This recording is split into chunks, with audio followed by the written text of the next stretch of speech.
കേരളത്തിലെ ഏറ്റവും വലിയ സ്വപ്ന പദ്ധതി എന്ന് കൊട്ടിഘോഷിച്ചുകൊണ്ടാണ് കൊച്ചി സ്മാർട്ട് സിറ്റി പദ്ധതിയുടെ ആലോചന തുടങ്ങുന്നത്.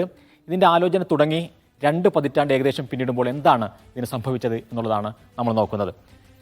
2004 ഇതിൻ്റെ ഒരു ആദ്യത്തെ ആലോചന തുടങ്ങുന്നത്. ഉമ്മൻചാണ്ടി ആയിരുന്നു അന്ന് മുഖ്യമന്ത്രി ആയിരുന്നത്. IT മന്ത്രിയായി PK കുഞ്ഞാലിക്കുട്ടി ഉണ്ടാകുന്നു. ഈ 2004 ഈ സ്മാർട്ട് സിറ്റി എന്ന പദ്ധതിയെക്കുറിച്ചുള്ള ആദ്യ ആലോചന നടക്കുന്നത്. തൊട്ടടുത്ത വർഷം, അതായത് 2005 കേരള സർക്കാർ ദുബായ് ഇന്റർനെറ്റ് സിറ്റിയുമായി ധാരണാപത്രത്തിൽ ഒപ്പുവെക്കുന്നു. അതായത് ഇങ്ങനൊരു പദ്ധതി കൊച്ചിയിൽ കൊണ്ടുവരാനുള്ള ആദ്യത്തെ ധാരണ പോകുന്നു. പക്ഷേ ഈ ധാരണാപത്രത്തെക്കുറിച്ച് പലതരത്തിലുള്ള വിവാദങ്ങൾ ഉണ്ടാകുന്നു. പ്രതിപക്ഷം ഇതിന് പലതരത്തിലുള്ള എതിർപ്പുകൾ ഉന്നയിക്കുന്നു. ആ വ്യവസ്ഥകളിലുള്ള തർക്കങ്ങൾ മുന്നോട്ട് പോകുന്നു. അപ്പോൾ 2005 തൊട്ടുള്ള പിന്നീടുള്ള വർഷങ്ങൾ സ്മാർട്ട് സിറ്റിയുമായി ബന്ധപ്പെട്ടുകൊണ്ടുള്ള നിരവധി വിവാദങ്ങൾ മാധ്യമങ്ങളിൽ കത്തുനിന്ന സമയമാണ്. സ്മാർട്ട് സിറ്റി ഏറ്റവും കൂടുതൽ ചർച്ചയായ സമയം കൂടിയാണത്. പിന്നീട് നമ്മൾ കാണുന്നത് 2011 കാണുന്നത്. അതായത് 2011 ആകുമ്പോഴേക്കും VS അച്യുതാനന്ദൻ അദ്ദേഹത്തിൻ്റെ മുഖ്യമന്ത്രി പദത്തിൽ അവസാന ഘട്ടത്തിലെത്തി നിൽക്കുന്നുണ്ട്. അപ്പോൾ VS സർക്കാരിൻ്റെ ഏകദേശം 5 വർഷവും ഈ സ്മാർട്ട് സിറ്റിയുമായി ബന്ധപ്പെട്ടുകൊണ്ടുള്ള വിവാദങ്ങൾ ഏറ്റവും കൂടുതൽ കൊടുമ്പിരി കൊണ്ട സമയമായിരുന്നു. നേരത്തെ ധാരണാപത്രത്തെക്കുറിച്ച്, പുതിയ വ്യവസ്ഥകളെക്കുറിച്ചെല്ലാം വലിയ തരത്തിൽ ചർച്ചയായ സമയമാണ്. ഒടുവിൽ 2011 VSഉം അതേപോലെ തന്നെ ടീകോം, ദുബായിലെ കമ്പനിയായ ടീകോമും തമ്മിൽ കരാറിലെത്തുകയാണ്. കൊച്ചിയിൽ സ്മാർട്ട് സിറ്റി പദ്ധതി യാഥാർത്ഥ്യമാക്കാനുള്ള കരാറിൽ എത്തുകയാണ്. അപ്പോൾ VS സർക്കാർ ഈ സ്മാർട്ട് സിറ്റി ഇവിടെ യാഥാർത്ഥ്യമാക്കി എന്നുള്ള വലിയ ഒരു പ്രഖ്യാപനം നടത്തിയിട്ടാണ് തൊട്ടടുത്ത തെരഞ്ഞെടുപ്പിലേക്ക് കടക്കുന്നത്. അപ്പോൾ തെരഞ്ഞെടുപ്പിന് തൊട്ടു മുമ്പുള്ള കാലയളവിലാണ് 2011 VSഉം ടീകോമും തമ്മിൽ കരാറിൽ ഏർപ്പെടുന്നത്. അതുകൊണ്ട് തന്നെയാണ് നമുക്ക് അറിയാൻ കഴിയും, VS അച്യുതാനന്ദൻ സർക്കാരിന് ശേഷം തെരഞ്ഞെടുപ്പ് നടക്കുന്നു. ഉമ്മൻചാണ്ടി വീണ്ടും മുഖ്യമന്ത്രിയായി വരുന്നു. അതേ വർഷം തന്നെ ഒക്ടോബറിൽ ഇതിൻ്റെ നിർമ്മാണ ഉദ്ഘാടനം നടക്കുകയാണ്. സ്മാർട്ട് സിറ്റിയുടെ നിർമ്മാണ ഉദ്ഘാടനം നടക്കുന്നത് 2011 ഒക്ടോബറിലാണ്.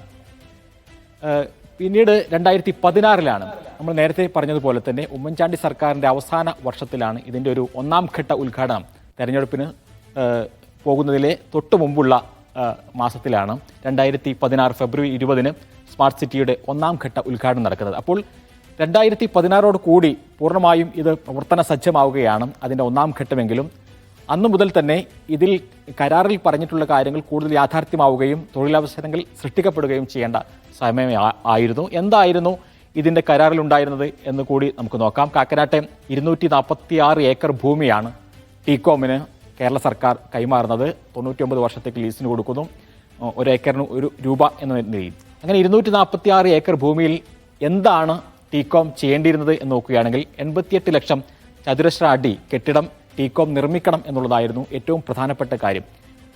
കേരളത്തിൽ തന്നെ ഒരു IT ഹബ്ബാക്കി മാറ്റാൻ, കമ്പനികളെ ഇങ്ങോട്ട് ആകർഷിക്കാൻ, അതിന് പശ്ചാത്തല സൗകര്യമൊരുക്കുക എന്നുള്ളത് തന്നെയായിരുന്നു ഏറ്റവും പ്രധാനപ്പെട്ട കാര്യം.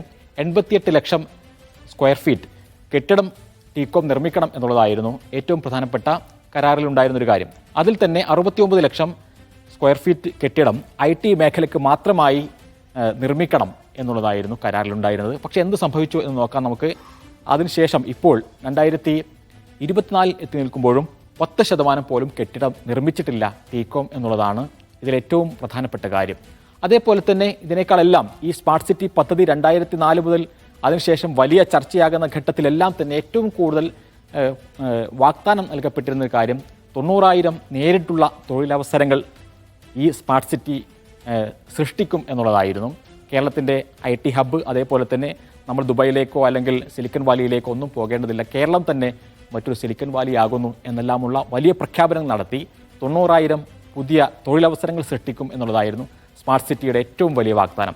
അത് ഇന്ന് നമ്മൾ നോക്കുകയാണെങ്കിൽ അതിൻ്റെ 10% പോലും, ഒരു 9,000 തൊഴിലവസരങ്ങൾ പോലും സൃഷ്ടിക്കാൻ ഈ 10 വർഷം, ഇതിൻ്റെ ഉദ്ഘാടനം കഴിഞ്ഞ് 10 വർഷം കഴിഞ്ഞിട്ടും അത് യാഥാർത്ഥ്യമായിട്ടില്ല എന്നുള്ളത് തന്നെയാണ് ഈ സ്മാർട്ട് സിറ്റി പദ്ധതിയുടെ ഏറ്റവും വലിയ ഒരു കുറവ് എന്ന് പറയുന്നത്. 10% തൊഴിലവസരങ്ങൾ പോലും സൃഷ്ടിക്കപ്പെട്ടിട്ടില്ല.